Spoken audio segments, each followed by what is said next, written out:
Hello students, आप सभी का स्वागत है आज के इस वीडियो में।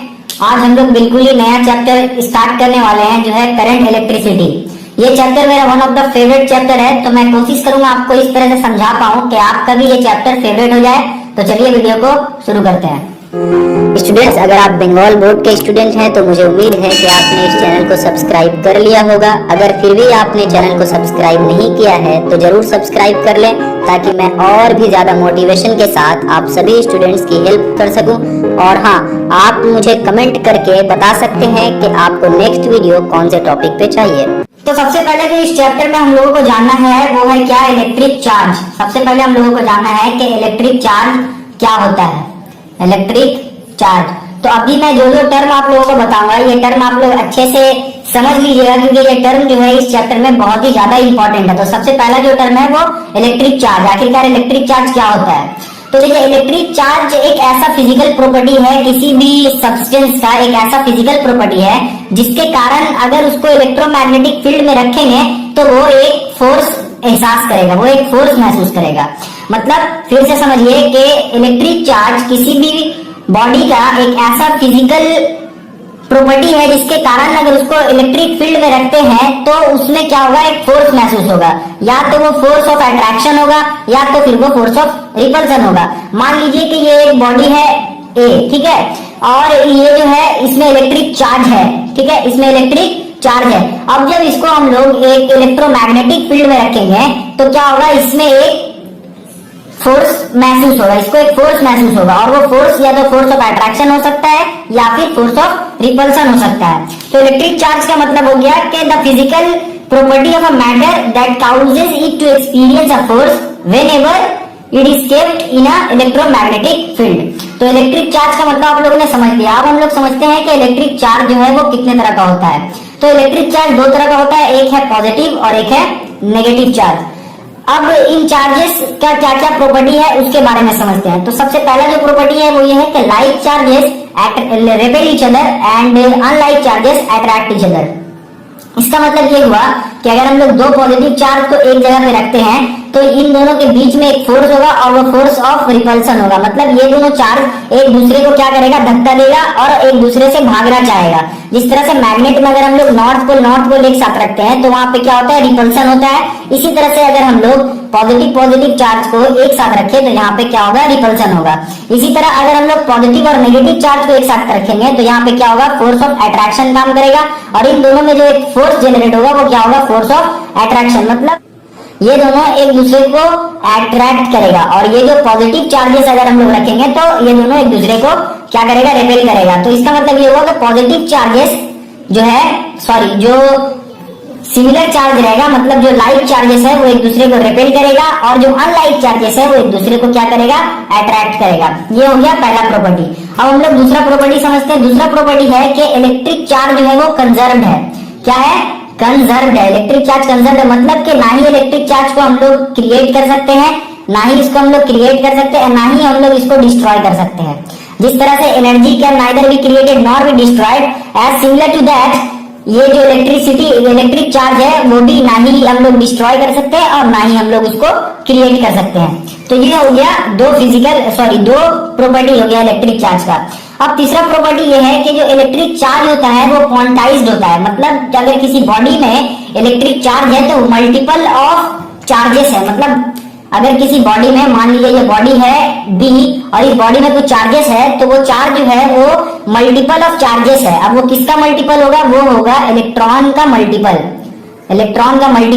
एंड एक इलेक्ट्रॉन का जो चार्ज होता है, एक इलेक्ट्रॉन का जो वैल्यू होता है वो क्या होता है, इलेक्ट्रॉन का 1.6 इंटू 10⁻⁻19 कूलम। तो एक इलेक्ट्रॉन में कितना चार्ज होता है, 1.6 इंटू 10⁻⁻19 कूलम। तो ये था हम लोगों का तीन प्रॉपर्टी जो कि चार्जेस से रिलेटेड था। ओके, अब हम लोगों ने यहाँ पे देखा कि चार्जेस का जो यूनिट हम लोग लिख रहे थे वो किस चीज में लिख रहे थे, कूलम में लिख रहे थे। तो हम लोगों को ये समझना होगा कि आखिरकार कूलम में हम लोग चार्जेस का यूनिट क्यों लिखते हैं। चार्जेस का यूनिट इसलिए लिखते हैं क्योंकि जो इलेक्ट्रिक चार्ज का जो हम लोगों को लॉ दिया था वो किसने दिया था? कूलम्स ने दिया था। तो कूलम ने ये लॉ दिया था, इसीलिए इसमें ऐसा यूनिट जो है इलेक्ट्रिक चार्ज का वो क्या होता है? कूलम होता है। अब हम लोग समझते हैं कि कूलम ने अपने लॉ में क्या बताया, वो हम लोग समझते हैं। लॉ को जानने से पहले सबसे पहले हम लोग कुछ टर्म्स जान लेते हैं। तो इस लॉ में फोर्स को हम लोग F से डिनोट करेंगे एंड चार्जेस को हम लोग Q से डिनोट करेंगे एंड जो चार्जेस के बीच का डिस्टेंस होगा उसको R से डिनोट करेंगे।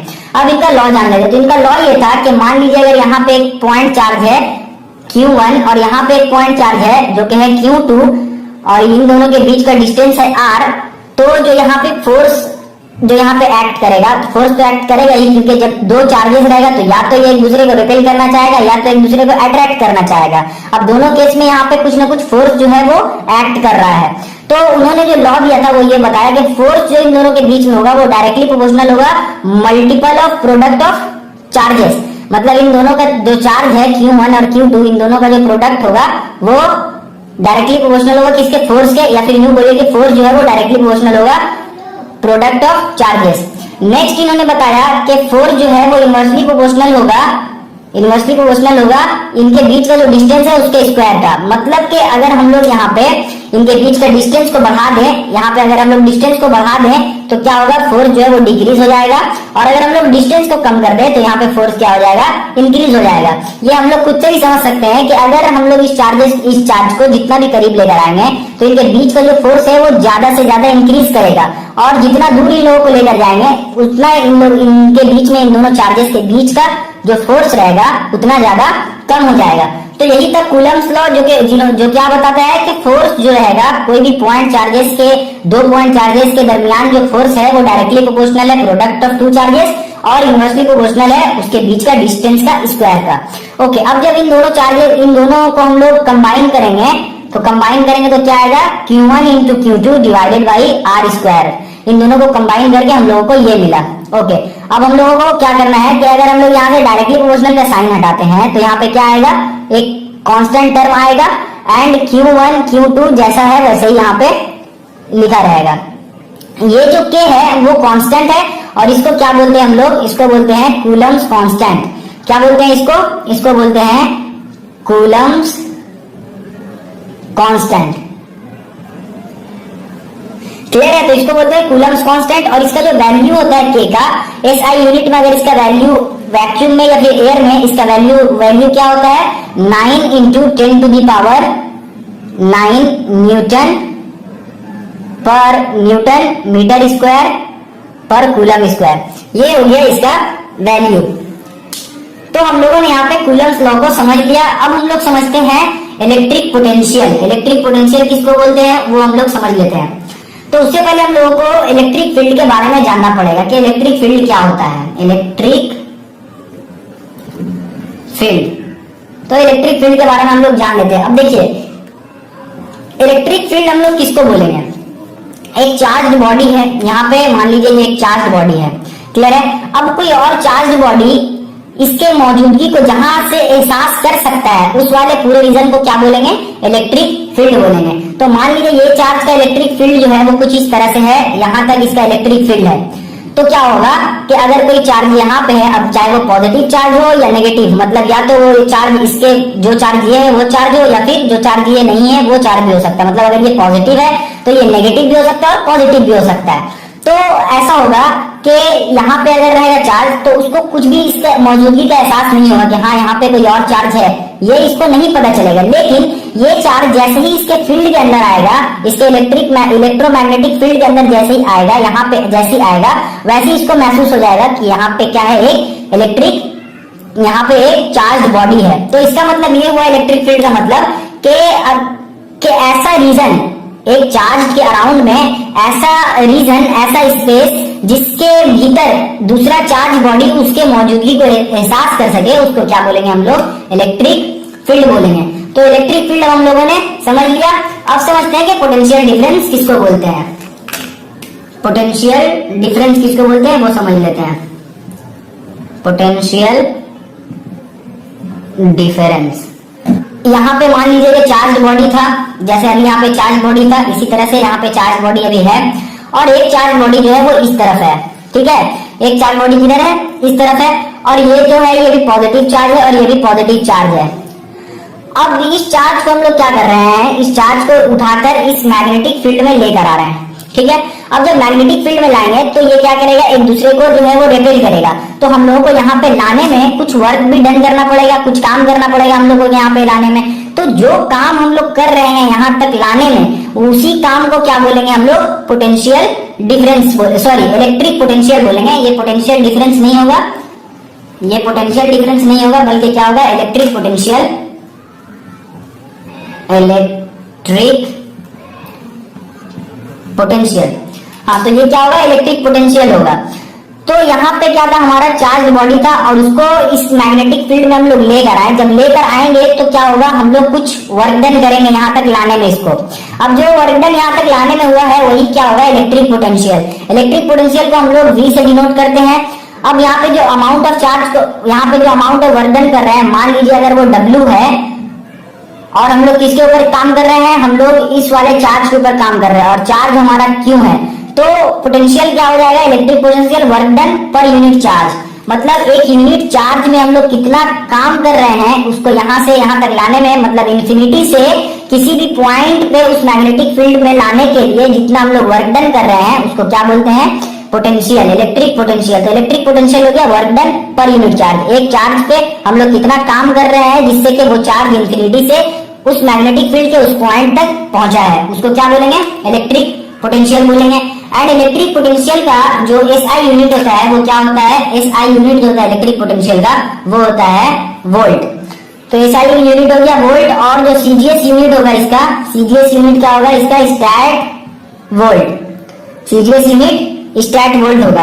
अब हम लोगों ने ये तो समझ लिया कि इलेक्ट्रिक पोटेंशियल किसको बोलते हैं। अब हम लोगों को समझना होगा कि पोटेंशियल डिफरेंस किसको बोलते हैं। तो यहाँ पे लिख दे रहे पोटेंशियल डिफरेंस किसे कहते हैं, पोटेंशियल डिफरेंस। तो पोटेंशियल डिफरेंस बोलते किसको है वो समझ लेते हैं। अब मान लीजिए एक चार्ज बॉडी जो था वो यहाँ पे था, ठीक है, और उसको हम लोग क्या किए, वहां से लेकर इस जगह पर आए, इस जगह पे उस चार्ज बॉडी को लेकर आए। ये हमारा पॉइंट B था और ये हमारा पॉइंट A है। ओके, यहाँ पे जो पोटेंशियल एनर्जी था वो क्या था, VB था, और यहाँ पे जो पोटेंशियल एनर्जी है वो हमारा क्या हो गया, VA हो गया। तो यहाँ पे पोटेंशियल डिफरेंस VB था और यहाँ पे पोटेंशियल डिफरेंस VA है। अब यहाँ पे पोटेंशियल डिफरेंस किसका ज्यादा होगा, मतलब पोटेंशियल एनर्जी जो है वो किसका ज्यादा होगा, वो हम लोगों को समझना होगा। तो सबसे पहले हम लोग यहाँ पे जो चार्ज लाए हैं, तो यहाँ तक चार्ज लाने में भी कुछ वर्क डन किया गया है, तो मतलब इसमें कुछ पोटेंशियल एनर्जी है यहाँ पे। अब जब उस चार्ज को यहाँ से उठाकर यहाँ पर लेकर आए हैं तो उसका जो इलेक्ट्रिक पोटेंशियल है वो क्या हो गया, इंक्रीज हो गया, क्योंकि यहाँ पे पहले से ही उसमें इलेक्ट्रिक पोटेंशियल था और उसको यहाँ से यहाँ लाने में भी हम लोग कुछ वर्क डन किए हैं, तो उसका इलेक्ट्रिक पोटेंशियल क्या हो गया है, थोड़ा इंक्रीज हो गया है। तो इसका मतलब ये हुआ कि इस वाले पॉइंट में इलेक्ट्रिक पोटेंशियल ज्यादा होगा और इस वाले पॉइंट में इलेक्ट्रिक पोटेंशियल कम होगा। तो इस दोनों बीच के इलेक्ट्रिक पोटेंशियल डिफरेंस कितना होगा, इन दोनों बीच का पोटेंशियल डिफरेंस जो है वो VA माइनस VB, मतलब इस पॉइंट पे जितना पोटेंशियल एनर्जी है और इस पॉइंट पे जितना इलेक्ट्रिक पोटेंशियल है, उन दोनों को माइनस करके जो हमारा आंसर आएगा वो क्या हो जाएगा, पोटेंशियल डिफरेंस। पोटेंशियल डिफरेंस हम लोग हमेशा दो पॉइंट के अकॉर्डिंग में ही लेते हैं, ठीक है। तो पोटेंशियल डिफरेंस हमारा ऑलवेज क्या होगा, किसी भी दो पॉइंट के बीच में होगा पोटेंशियल डिफरेंस। ओके, तो पोटेंशियल डिफरेंस हम लोगों ने समझ लिया एंड पोटेंशियल इलेक्ट्रिक पोटेंशियल भी हम लोगों ने समझ लिया। अब हम लोग ईएमएफ के बारे में जान लेते हैं कि ईएमएफ ऑफ अ सेल क्या होता है। ईएमएफ के बारे में जान लेते हैं। तो ईएमएफ का मतलब होता है, इसका जो फुल फॉर्म है वो है इलेक्ट्रोमोटिव फोर्स, इलेक्ट्रोमोटिव फोर्स। तो ये हो गया ईएमएफ का फुल फॉर्म। अब ईएमएफ किसको बोलेंगे वो समझ लीजिए। तो ईएमएफ का जो डेफिनेशन है वो ये है कि when no current is drawn from a cell that is the cell is in open circuit the potential difference the terminals of the cell is called electromotive force. तो ये तो आप लोगों को समझ में नहीं आया होगा, मैं प्रैक्टिकल में बताता हूँ। मान लीजिए ये जो है हमारा सेल है, मानना क्या ये तो सेल है ही है। तो ये जो सेल है, अभी ये सेल किसी यूज में आ रहा है नहीं, इसका जो दोनों एंड है वो एक क्लोज्ड सर्किट में नहीं है, ये एंड क्या है अभी ओपन सर्किट में, इससे कोई भी करंट जो है वो विड्रॉ नहीं हो रहा है अभी। तो इस हालत में जो इसके टर्मिनल्स का, टर्मिनल एंड का जो पोटेंशियल डिफरेंस होगा उसको क्या बोलेंगे, ईएमएफ बोलेंगे, ठीक है। तो when no current is drawn from a cell that is the cell is in open circuit, when the cell is in open circuit the potential difference between the two terminals, ठीक है। Definition के साथ मैं इसको मिला रहा हूं। तो the potential difference between the terminal, that means इसके और इसके बीच का जो पोटेंशियल डिफरेंस रहेगा उसी को क्या कहेंगे, electromotive force of a cell. एक सबसे इंपॉर्टेंट इसमें ये है कि when the cell is in open circuit, ठीक है, ये आप याद रखिएगा। तो ये हमारा हो गया ईएमएफ। अब एक और टर्म है यहाँ पे जो कि क्या है, टर्मिनल वोल्टेज। Terminal voltage. तो ये टर्मिनल वोल्टेज क्या होता है, सबसे पहले टर्मिनल वोल्टेज का डेफिनेशन पढ़ते हैं।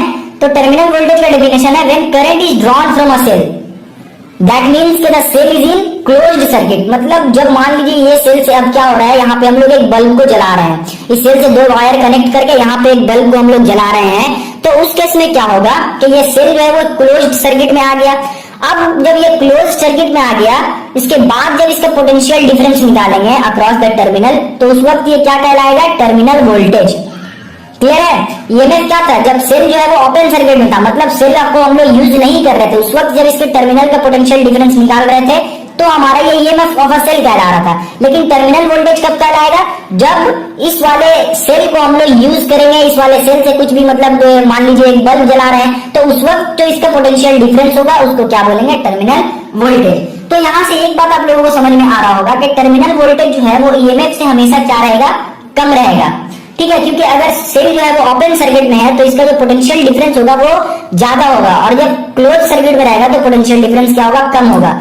अब जो ये वोल्टेज यहाँ पे जो कम हो रहा है, ईएमएफ में ज्यादा है, टर्मिनल वोल्टेज, इन दोनों बीच का जो डिफरेंस है, दैट मींस के ईएमएफ माइनस टर्मिनल वोल्टेज क्या आएगा, क्या कहलाएगा, जितना भी यहाँ पे वोल्टेज कम हुआ है उसको क्या बोलेंगे हम लोग, वोल्टेज ड्रॉप। ठीक है, वोल्टेज ड्रॉप।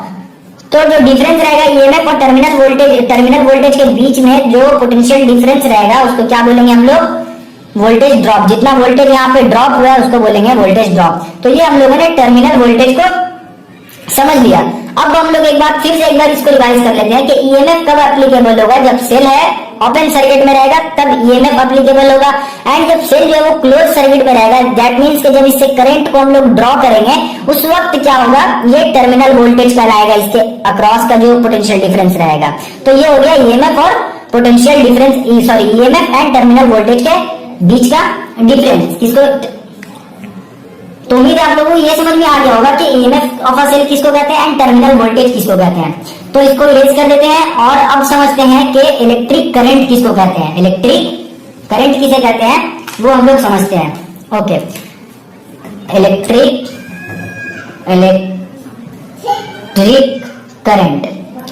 तो इलेक्ट्रिक करंट आखिरकार किसको कहते हैं वो समझते हैं। तो इलेक्ट्रिक करंट का जो डेफिनेशन है वो ये है कि electric current is the amount of charge flowing through any cross section of a conductor in unit time। मतलब मान लीजिए अब ये क्या है, मान लीजिए ये कंडक्टर है, ठीक है, तो इस कंडक्टर में जो है वो यूनिट टाइम में कितना अमाउंट ऑफ चार्ज फ्लो कर रहा है, कितना अमाउंट ऑफ चार्ज फ्लो कर रहा है एनी क्रॉस सेक्शन में। क्रॉस सेक्शन का मतलब इसको कहते हैं क्रॉस सेक्शन। तो इस क्रॉस सेक्शन से जो है वो यूनिट टाइम में कितना अमाउंट ऑफ चार्ज फ्लो कर रहा है उसको क्या बोलेंगे, इलेक्ट्रिक करंट। फिर से समझिए कि यूनिट टाइम में इस क्रॉस सेक्शन से, ये हम लोगों को क्या है, कंडक्टर है, तो इस क्रॉस सेक्शन से यूनिट टाइम में जितना अमाउंट ऑफ चार्ज फ्लो करेगा उसको क्या बोलेंगे, इलेक्ट्रिक करंट। और इलेक्ट्रिक करंट को डिनोट किस चीज से करते हैं, आई से डिनोट करते हैं इलेक्ट्रिक करंट को। अमाउंट ऑफ चार्ज हम लोगों का क्या होगा, इससे पहले हम लोगों ने पढ़ा कि चार्ज को क्यू से डिनोट करते हैं, तो अमाउंट ऑफ चार्ज क्यू हो गया, एंड जो टाइम है हमारा वो क्या हो जाएगा, टी।